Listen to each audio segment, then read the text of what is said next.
नमस्कार। रूहिका शर्मा चैनल में आप सभी का स्वागत है। आज की हमारी कहानी का नाम है प्रेम की होली।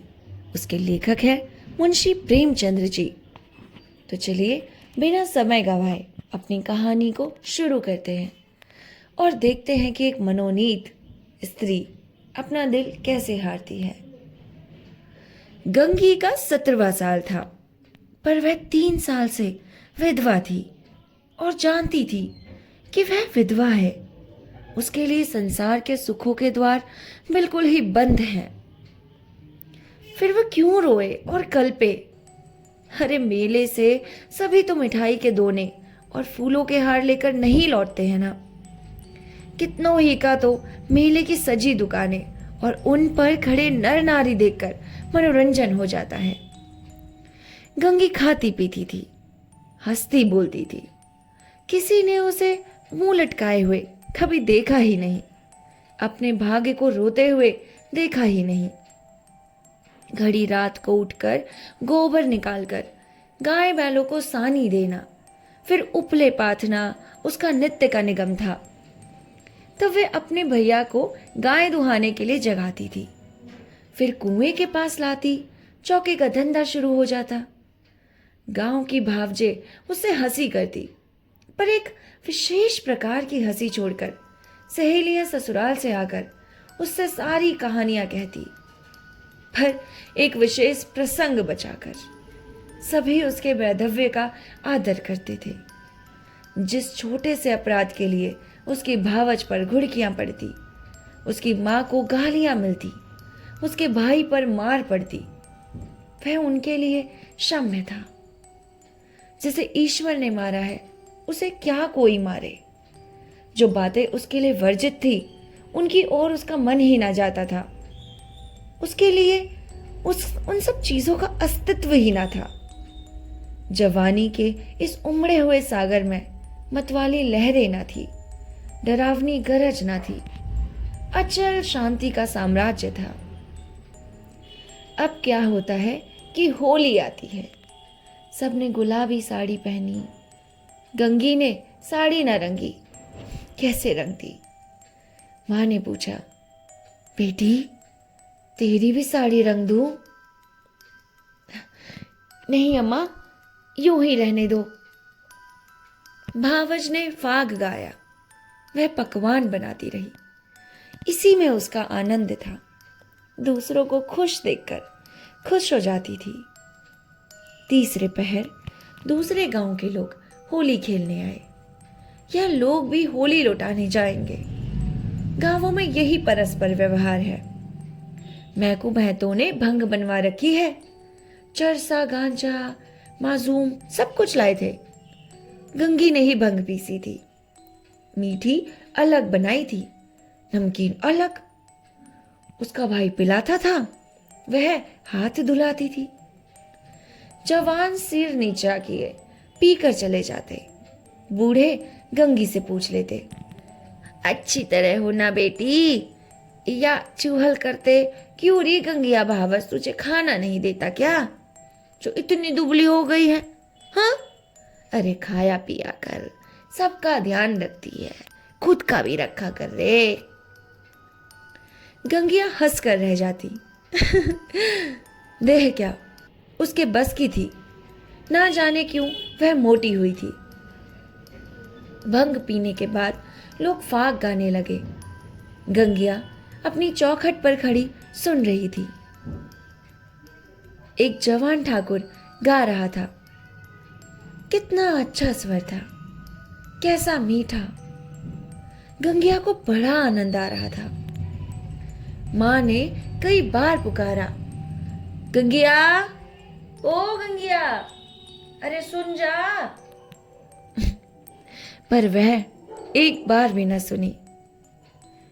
एक बार गई मां के बुलाने पर, लेकिन एक बार गई भी तो जल्दी से लौट आई। उसका ध्यान उसी गाने पर था।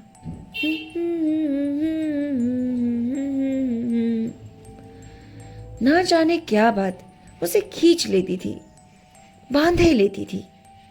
जवान ठाकुर भी बार बार गंगिया की ओर देखता और मस्त हो कर गाता।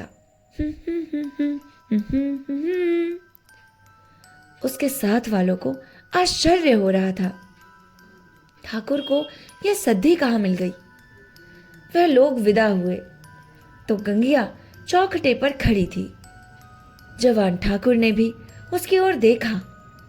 दोनों की निगाहें मिली, लेकिन फिर कुछ झेपते हुए वह चला गया।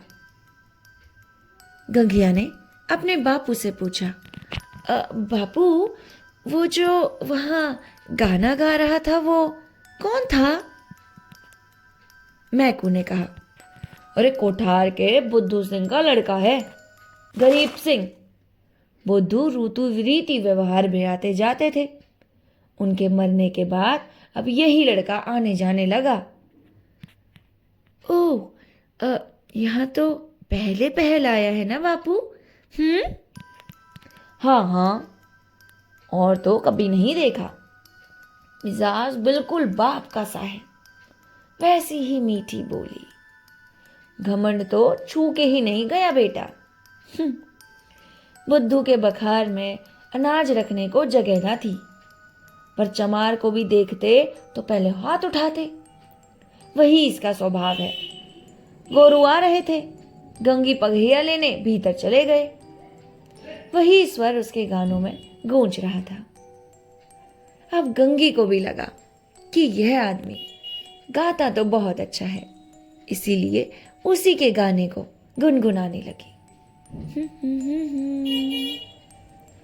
कई महीने गुजर गए। एक दिन गंगी गोबर पात रही थी। सहसा उसने देखा, वही ठाकुर सर झुकाए द्वार पर से चला जा रहा है। वह गोबर छोड़कर उठ खड़ी हुई। घर में कोई मर्द न था, सब बाहर चले गए थे। यह कहना चाहती थी कि ठाकुर बैठो, पानी पीते जाओ, पर उसके मुंह से यह बात ना निकली।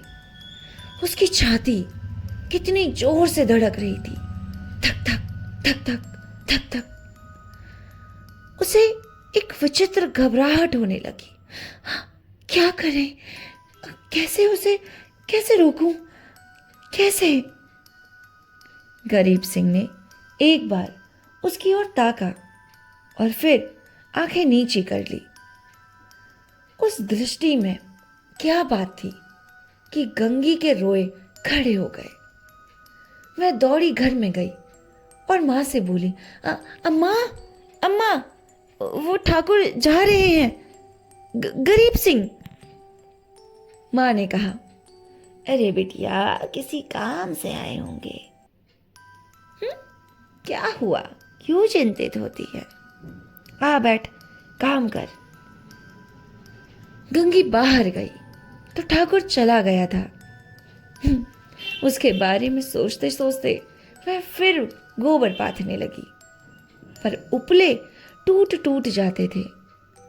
आप ही आप हाथ बंद हो जाते, मगर फिर चौंक कर पाथने लगती, जैसे कहीं दूर से उसके कानों में आवाज आ रही हो। वही दृष्टि उसके आंखों के सामने थी। उसमें क्या जादू था, कौन जाने, क्या मोहिनी थी, भगवान ही जाने। उसने अपनी मूक भाषा में कुछ ना कहा। गंगी ने भी कुछ ना सुना। क्या कहा? वह कुछ नहीं जानती थी, पर वह दृष्टि उसकी आंखों में बसी हुई थी।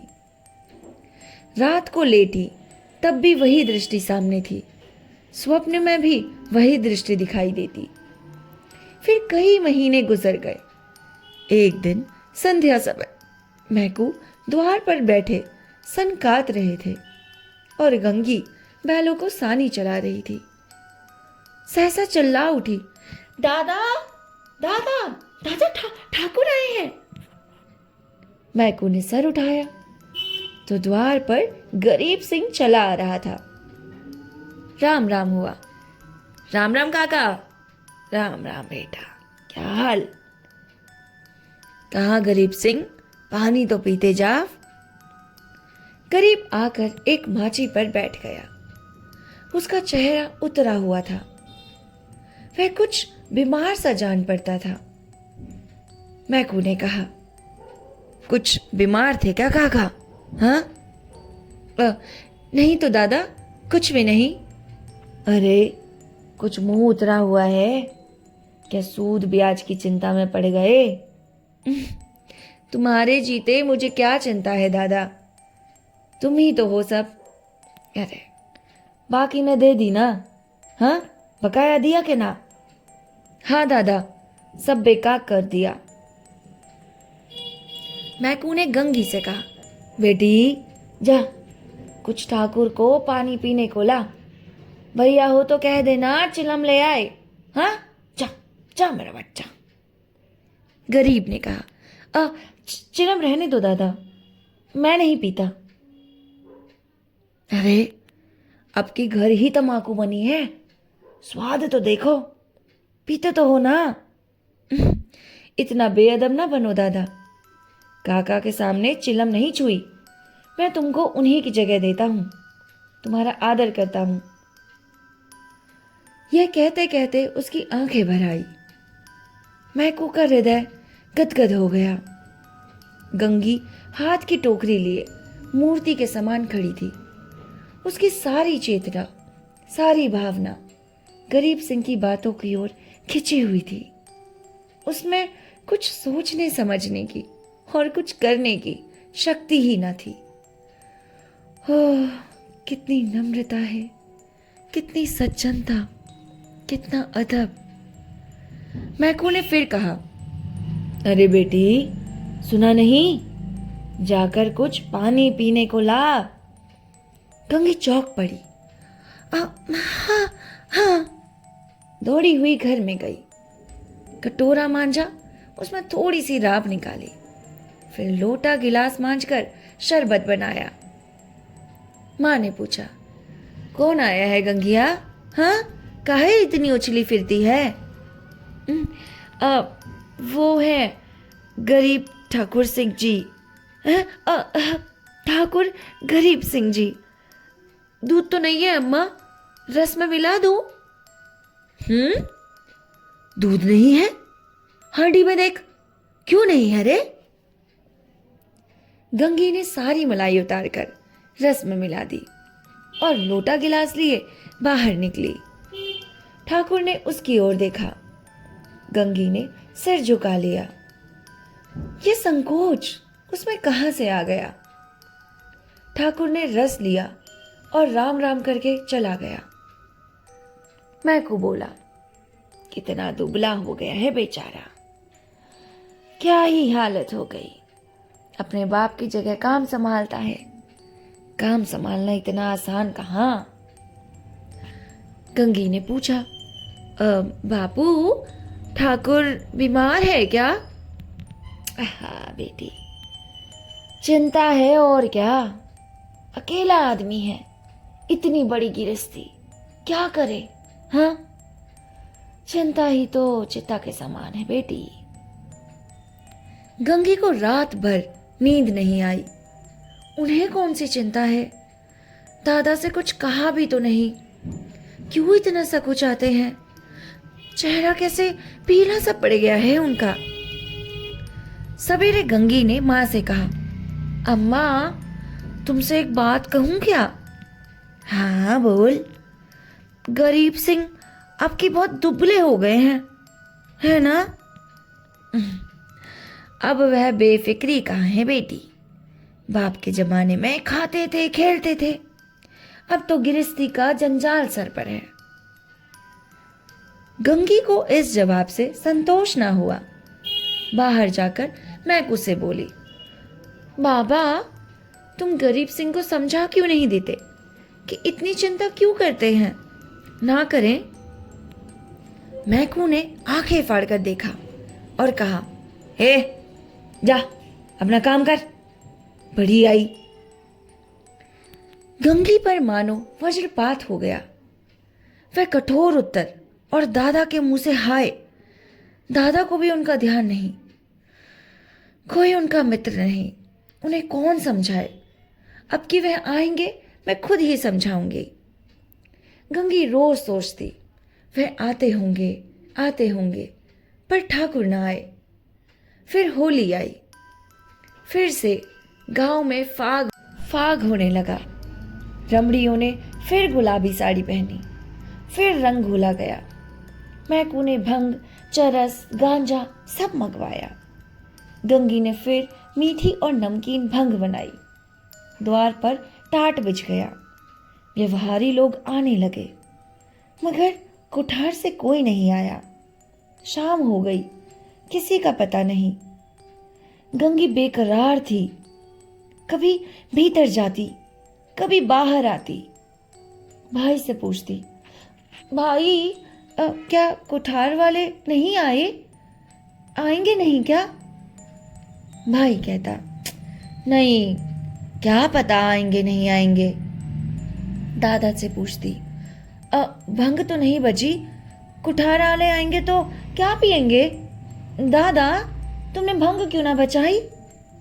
दादा कहते, अब क्या रात को आवेंगे? सामने तो गांव है, आते होते तो दिखा भी देते, ना आवेंगे।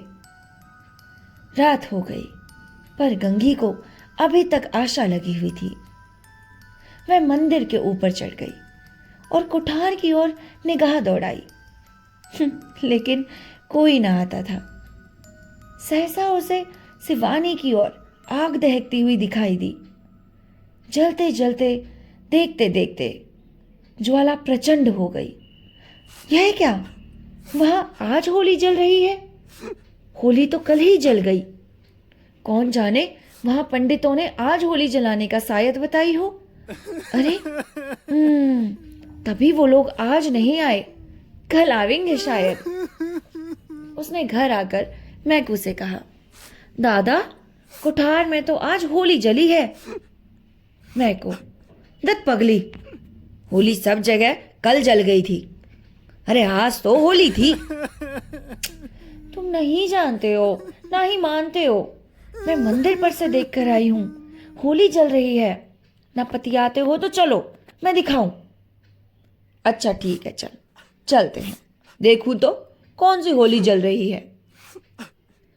मैकू ने गंगू के साथ मंदिर की छत पर आकर देखा। 1 मिनट तक देखते रहे, फिर बिना कुछ बोले नीचे उतर आए। गंगी ने कहा, है कि होली नहीं? हाँ, मान रही नहीं थे, कहा था ना होली आज चल रही है। मैकू, होली नहीं है रे पगली, चिता है। कोई मर गया है, तभी आज कुठार वाले नहीं आए। गंगी का कलेजा धक से हो गया। इतने में किसी ने नीचे से पुकारा, मैकू, मैं तो कुठार के गरीब सिंह गुजर गए। मैकू नीचे चले आए, पर गंगी वहीं स्तंभित खड़ी रही। कुछ खबर ना रही। मैं कौन हूं, कहां हूं? मालूम हुआ जैसे गरीब सिंह उस सुदूर चिता से निकलकर उसकी ओर देख रहा है। वही दृष्टि थी, वही चेहरा। क्या उसे वह भूल सकती थी? उस दिवस से फिर वह कभी होली देखने नहीं गई। होली हर साल आती, हर साल उसी तरह भंग बनती थी, हर साल उसी तरह फाग होता था, हर साल अबीर गुलाल उड़ती थी। पर गंगी के लिए होली सदा के लिए चली गई थी। और ये कहानी यहीं पर ही खत्म होती है। एक मासूम इंसान, एक मासूम जान जो महज 17 साल की है, क्या पता था उसे प्रेम क्या होता है। लेकिन फिर भी जवानी में उठ रहे हर सैलाबों को उसने थाम लिया था। ठाकुर को देखकर ना जाने किस मुंह में पड़ गई थी बेचारी, और उसके बाद उसी को ही सच्चा प्रेम मान लिया। ये कहानी हमें ये बताती है कि प्रेम वो नहीं जहां आपको कुछ देना या लेना पड़े। मन का प्रेम, आत्मा का प्रेम सबसे बड़ा और सच्चा प्रेम है। ये कहानी का अंत इसी प्रकार से हुआ। आप हमें कमेंट करके बताइए, क्या आपने कभी ऐसा सच्चा प्रेम किया है जहां आपको किसी से कोई आशा अभिलाषा नहीं, बस एक दूसरे के लिए हित मांगते हैं, भगवान से उनकी दुआ करते हैं, खैर सलामती मांगते हैं? हमें कमेंट करके ज़रूर बताइएगा। और अगली कहानी आप किस विषय पर चाहते हैं, कौन से लेखक के से आप सुनना चाहते हैं, ज़रूर बताइए। मिलते हैं आपसे नेक्स्ट कहानी के साथ। तब तक के लिए नमस्कार, अपना ख्याल रखिएगा।